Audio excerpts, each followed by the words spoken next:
Hello, California, and welcome to this week's edition of Your Financial Compass, the show dedicated to helping you successfully navigate to and through your retirement.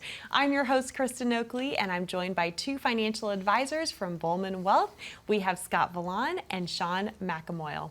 We're so glad that you're tuning in and joining us today. Each week, we are inspired by the conversations the team of Bulman Wealth Group are having with folks throughout the state of California about things that are at the top of concern for folks, especially as you are approaching and entering retirement. We have a very powerful show today. We're going to be talking about planning with heart and strategy. How do you make sure that you leave the right kind of legacy that you want to leave for your loved ones? Scott, Sean, excited to have this conversation with you guys. How are you doing this week? Fantastic. Well, he says that now, but we had a large meal last night with some other colleagues and advisors, and Sean said he had heartburn all night. So are you feeling better?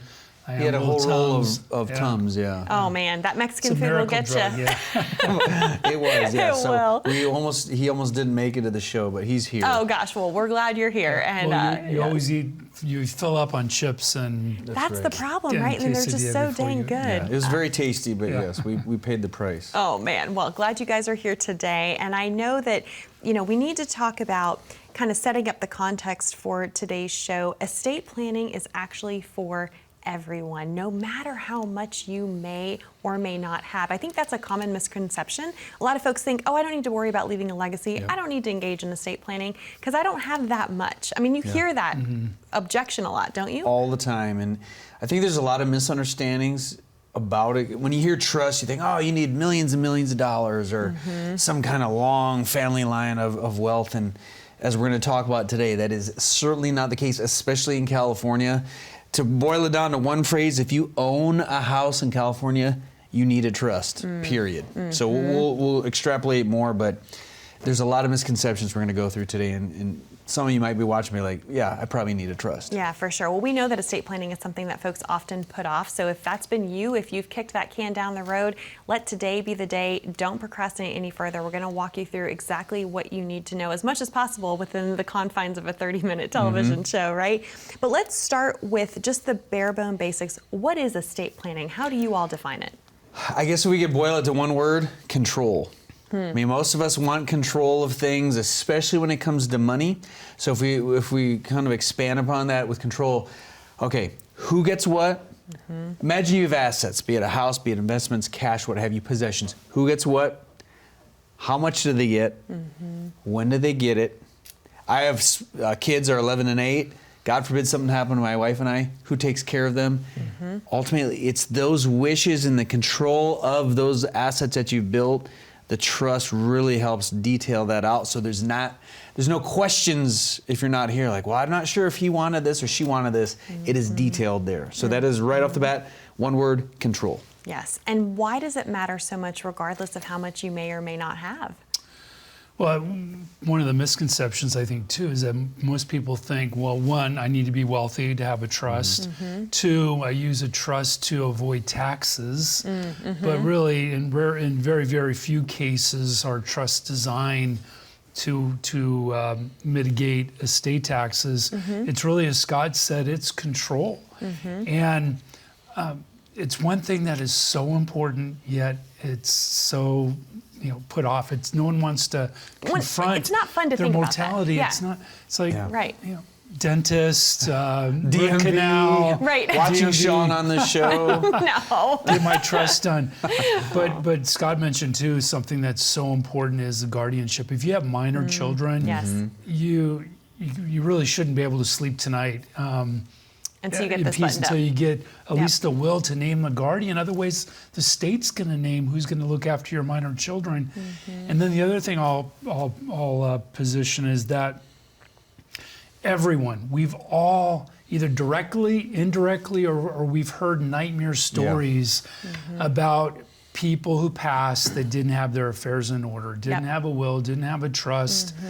And worse yet, they didn't know what their intentions were. They didn't know what their loved ones meant when they had either didn't do anything or had things distributed in a certain way.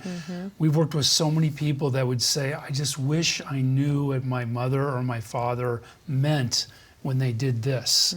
So I think it's a huge opportunity to bring families together, to pass on values, to pass on what's important. And I know we'll talk about that today too. Yeah, for sure. What are some of the other key misconceptions that you hear folks have regarding estate planning? One of them, I don't have enough money. And again, that's what we were talking about before the show. That's relative. Right. What's wealthy? What's rich? I mean, that can mean a million different things. But maybe you're not wealthy now and you're younger, but there's a good chance you're going to be, especially in California, especially if you own a home. That home is a very valuable asset. Speaking of age, I'm too young to think about this. I just had a baby. I don't need to think about it. That is when you need to think about it. For sure, if you haven't yet, right? Correct. You get life insurance in place, and you know, there's such I think so much weight attached to this word legacy. It's such a dramatic word, but you know, maybe we could rein it in a little bit. But at the end of the day, I don't have enough money. You probably do, or you will. My kids are young, or I'm too young. No, probably not. I have a house, but it's not worth that much. No, you still need one. So those right off the bat are some misconceptions when it comes to, do we need it or not? For sure. And then we know that life happens, and there's often a lot of life events that could trigger adjustments or tweaks that need to be made. Because we could have folks watching who are like, oh, I took care of that. I have a will, or I set up a trust. But have you updated those things since a triggering life event, right? Right. Life happens, as you said. You know, babies are born, and kids grow up, and they become adults, and they get married, and other things happen, whether you know they're divorces or deaths in the family. So, as life happens, as life changes, those key estate planning documents need to be reviewed and changed as well, amended. The market, the world changes, assets grow, and you sell away assets and you add assets in your life, and those need to be considered in terms of are they titled properly? Are all their accounts titled properly, either in the trust, have the right beneficiary designated, or the right transfer on death, which is called TOD, which is another way to bypass probate. And that's the other thing we really haven't talked much about. Another thing too on that note is those horror stories you hear anytime someone passes away. You know, it gets kind of messy, especially when there's money involved and if there's confusion. You know, Sean referenced earlier, you think of the singer Prince didn't have anything. The actor James Gandolfini, and it was a mess. And it's already messy enough when someone passes. Then if there's people, say there's blended families, or the long lost cousin, or I'm entitled to that, or that's mine, or that's mine. If there's no documentation to help delineate that, it just makes matters even worse. And we'll get into probate later, but I think it really helps kind of streamline and tidy up and prevent those kind of making matters even worse if it wasn't there. Yeah. One of the things that I've always been taught and firmly believe is that estate planning is by far one of the most loving things that you can ever do, not just for those you leave behind, but for yourself, right? You said it at the beginning of the show, Scott, it's about that control, making sure that your wishes are carried out. So how do you at Bulman Wealth Group help folks navigate through this estate planning process? Well, you think about let's put financial planning or your investments, kind of your financial world, in a pyramid. Okay. The base of that pyramid, you could argue, is the trust. So if you're watching at home and you don't have one yet, or you didn't know if you needed one, or you have one, you haven't looked at it in years, it's probably time to set up a time to chat. You can call the number below. We can do what we call our complimentary financial compass review. We can talk about your trust, or what you do or don't have, or do you need a trust, or maybe you have questions about taxes or other financial things. Any of those things we can talk about, but it all starts with making the call. We set up a time to talk, have a conversation, begin to see if there's any value that we can provide to your particular situation. Wonderful. I know we have a lot more to get into, but Scott, Sean, thank you so much. To our viewers at home, if this is something that you have been wrestling with, you know you need to take care of this. Maybe you have thought it was too complicated or too overwhelming, or you didn't know who you could turn to or trust. Today is the day for you to get the help that you need. All you need to do is pick up the phone and call the number you see on the bottom of your screen to schedule your time to come in and receive your very own complimentary financial compass review. 888-970-4685 is the number to call, or if you'd rather connect online, simply scan that QR code and that will get you connected as well. We've got a lot more to cover on today's discussion regarding estate planning and what you need to know about it. Stay with us.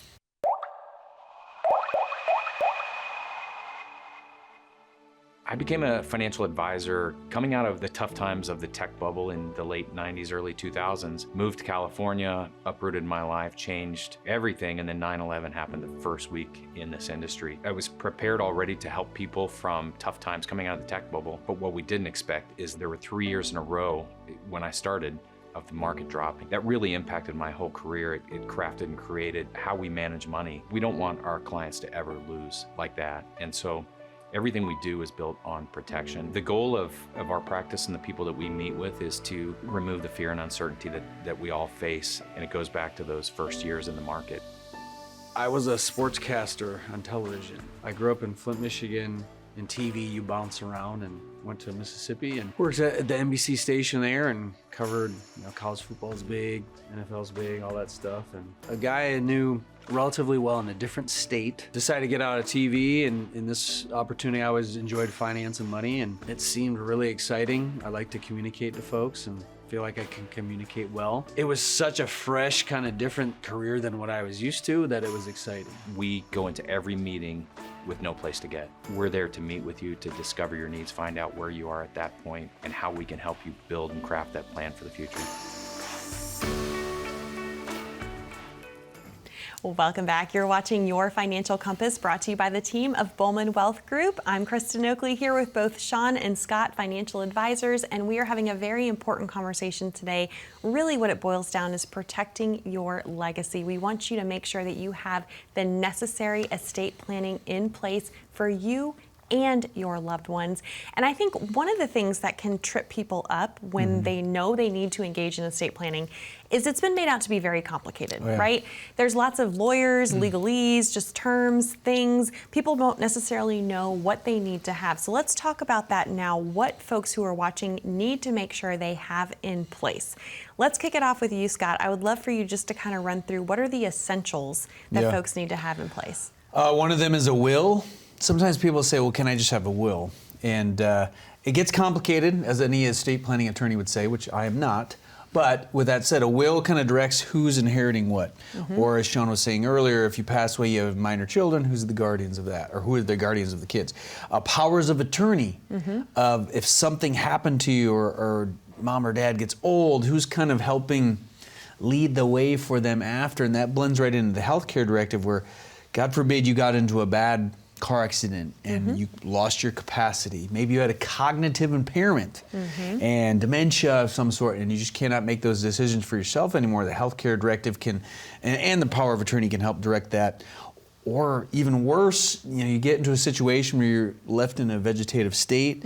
Maybe you do or don't want to be kept alive. I mean, it's not date night conversations, but you get them out of the way now when you're clear of mind, so there's not confusion on the back end. And then just simple beneficiary designations. Yes. Especially when there's like blended families, or if there's, well, I want my kids to get this and your kids will get this. I mean, you'd rather have that nuance covered in a legal document so no one is left confused or as we said earlier, it gets very tense, or it can. This helps kind of eliminate some of that. For sure. And with beneficiary designations, I always try to stress this because I've seen it firsthand. That's something that can often slip through the cracks. And it doesn't matter whose name is listed on the will. Whoever is listed as the beneficiary on those accounts is who is going to get that money. So that's why it's crucial to make sure that those are up to date, especially if there's been a second marriage, or a lot of times it's even just when folks were young and they started their job and they had their 401k, they weren't married yet, they named somebody to be a beneficiary. Now fast forward, their spouse isn't listed, so those things need to be updated for sure. You mentioned earlier that for anyone living in the state of California, if you own a home, how important it is for them to have a trust. Can you speak to that a little bit more in depth? Yep. So Scott laid out the foundation of estate planning that starts with the will. A lot of people think, well, if I have a will, I don't need a trust. Or if I have a trust, I don't need a will. And it's really not one or the other. They both work together. Both and, you need both. You really need both. The will establishes the foundation. But the reason a trust is important, it's two P's, or two important P's. One is privacy. A will is public. And the other P is probate. And Scott, I know, is going to go into a little more detail on probate, but that's a long, drawn out, and expensive process. So I'll just use the house as an example. Your home is likely one of your largest, if not your largest financial asset. If it is not in a trust, it will go through probate, which can be a long, drawn out, could take up to a year. In the meantime, who's doing the maintenance, who's living in the house? Your intent may be for if a loved one to be able to use that property, but if it gets caught up in probate, then they won't be able to. So it's just so important. It goes back to control and fulfilling your wishes without the delays and the costs of courts or being a public, being open for public information. Right. It can get really messy really quickly. Yeah, for sure. There's another item we need to talk about, which I'm really glad you guys talk about this with your clients, because I don't think it gets talked about enough, especially in today's day and age, and you can't afford not to focus on this aspect, but digital assets and online accounts. This often falls through the cracks with folks' estate planning. So talk about what you mean when you say that this needs to be part of someone's estate plan. Yeah, so say for an example, like an online account that Dad had, his extra stock account that he, picked his things with. It was outside his 401k, or maybe even a bank account that you don't have someone to pass to or a beneficiary in regards to, say, the trust. It just, things get lost, and it's like, gosh, Dad had this $200,000 investment account no one even knew about because he was secretive about it, and he forgot to put a designation in terms of a beneficiary, and that's $200,000 that gets stuck up in the mix of, like Sean said, probate. And we can't stress this enough. It's like, for the most part, you probably want to leave your kids the legacy in terms of being as smooth a process as you can. Probate right off the bat. So say, for example, you have a house, you don't have it in a trust, you pass away, house goes to probate court, average 12 to 18 months to go through that. And then obviously there's some costs involved. So say $1 million estate on average, almost $50,000 in court costs alone, let alone the time, let alone just the headache of, the kids want to receive this legacy you left. And why would you make it any harder than it has to be, especially if someone's passing away? So it helps streamline that. And like I said, we don't want things to get lost, because over the years we've done shows on this, people collect these accounts, they forget they have them. I got this old 401k and it's my ex-wife as a beneficiary.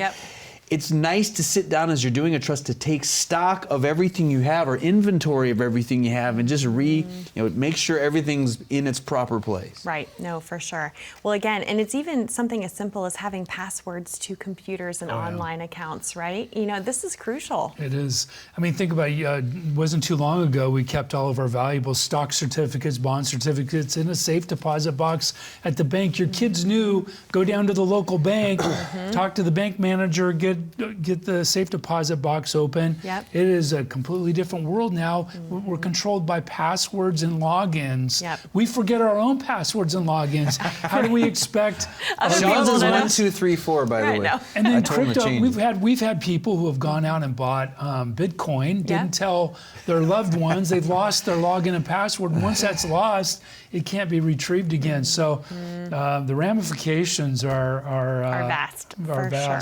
Well, clearly having the right documents in place, having the plan laid out gives you clarity, control, confidence with your situation. I'm curious, specifically at Bulman Wealth Group, I know you all aren't estate planning attorneys, but you engage in the estate planning process with your clients. Explain what that relationship is like, what you're able to do for them. Yeah, as we were saying earlier, it is part of the process, as much as we don't want to, it's not the cool part in a way in terms of like investments or anything, but it is arguably the bedrock of a financial plan. So if you have a trust, great. If you haven't reviewed it in a while, it probably warrants a review. If you don't have one, you probably need one. So, set your coffee down, call the number below. We'll do a financial compass review, as we call it, to see, what are your questions about trust? Or maybe it's not trust and you have questions about taxes or about your investments or about, hey, I don't know how to talk about this with my kids, which we're going to talk about in the next segment. Any of those things, any financially related question you have, call the number below. We'll set up a time to talk and shed some light on things. Wonderful. Scott, Sean, thank you so much. To our viewers at home, that number to call is 888-970-4685. Or again, if you'd rather connect online to schedule your time to come in and receive this complimentary Financial Compass review, simply scan that QR code in the bottom right-hand corner of your screen. We'll be back with more right after this.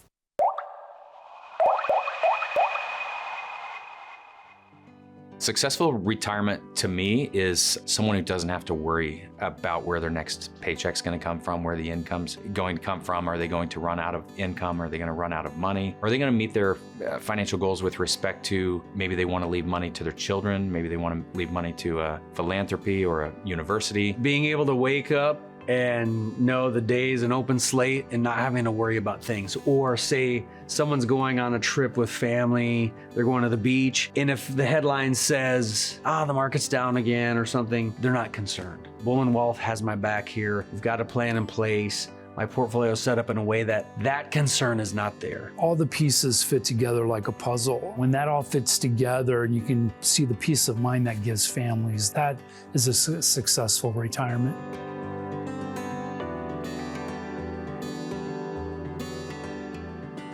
Did you know the IRS is your silent partner in retirement? It's true. If you have a traditional 401k, IRA, pension, or similar retirement accounts, they're all tax targets. But how much? To find out your potential tax liability, get our easy-to-use tax calculator. Just scan the QR code or go to bulmantaxbill.com.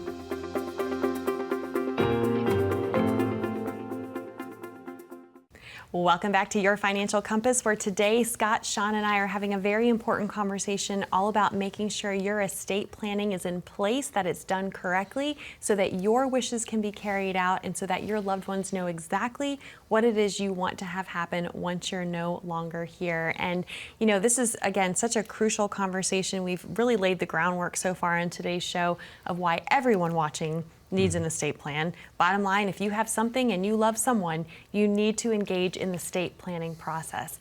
Now, how can a financial advisor help you? What should a financial advisor, if they are engaging in that comprehensive, holistic financial planning process with you, how should they be handling your estate planning needs? That's what we want to talk about now. You know, I love that commercial that we just saw a few minutes ago. Bulman Wealth has your back, right? That's what you like to say, and you really do have your clients' backs for all aspects of their financial life.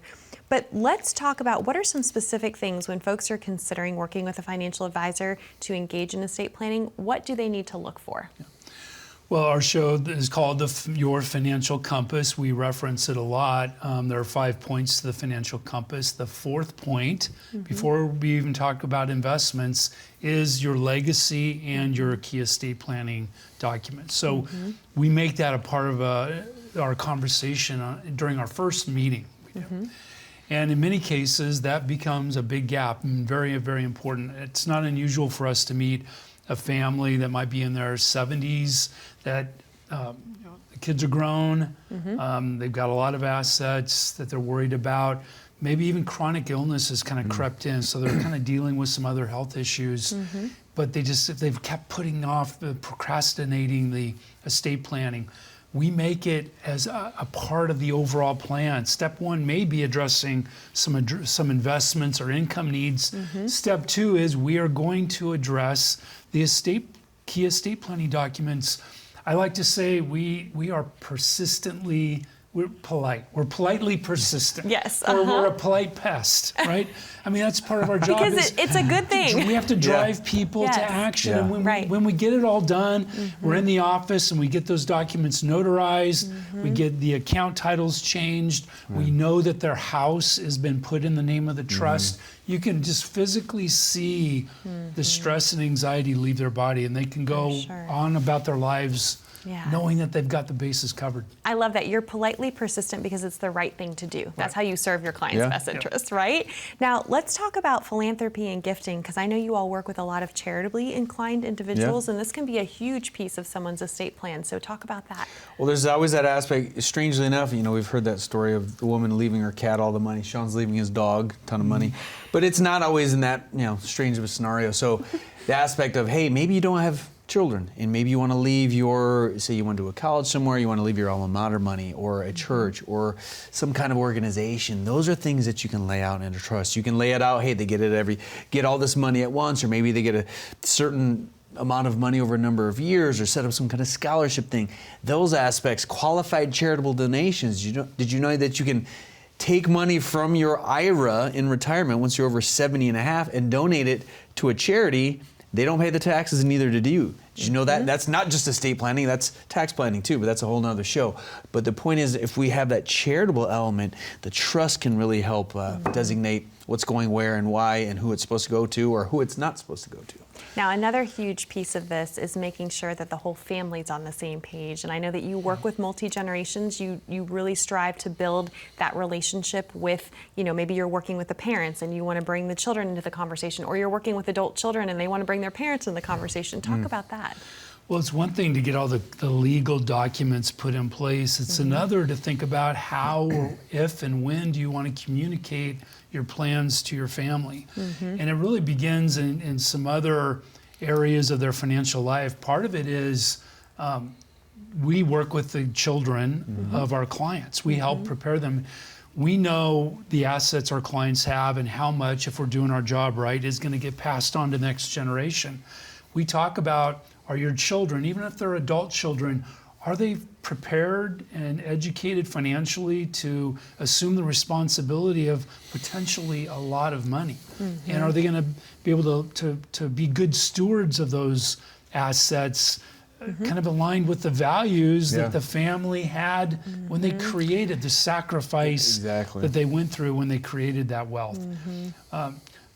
There's something called a letter of wishes or a family values statement. It's not a legal document, but the husband and wife can sit down, put their heart on a piece of paper about what these assets mean to them, what their intentions are, and it just brings to life these legal documents that can stay with the trust and the will forever, and it can be just a cherished and valuable family asset. For sure. And on that note, because Shauna said this on one of our, he and I did a radio show about this, there's been folks we've talked with that say they have a sizable amount of money and they're kind of afraid to leave the kids money. Oh, they're gonna go squander it. I love the idea Sean had is like, explain to them how the path you took to earn that money and gain the money, and I think it adds some context to it, which makes it, this is not just a free gift to you guys, this is what took to get here. Maybe your kids one day will be able to benefit from this. So understanding it and understanding where that money's coming from just adds some layers of clarity, I think. For sure. Well, I really appreciate you guys have covered a lot of things that I think often aren't talked about enough. And of course, we have to keep it kind of high level on this show. The best thing you can do for yourself, if this is something you need help with, is reach out and sit down one-on-one with the team of Bulman Wealth Group. Again, we invite you to schedule your complimentary financial compass review, 888-970-4685. Thanks so much for watching, and we look forward to being back with you next time here on Your Financial Compass.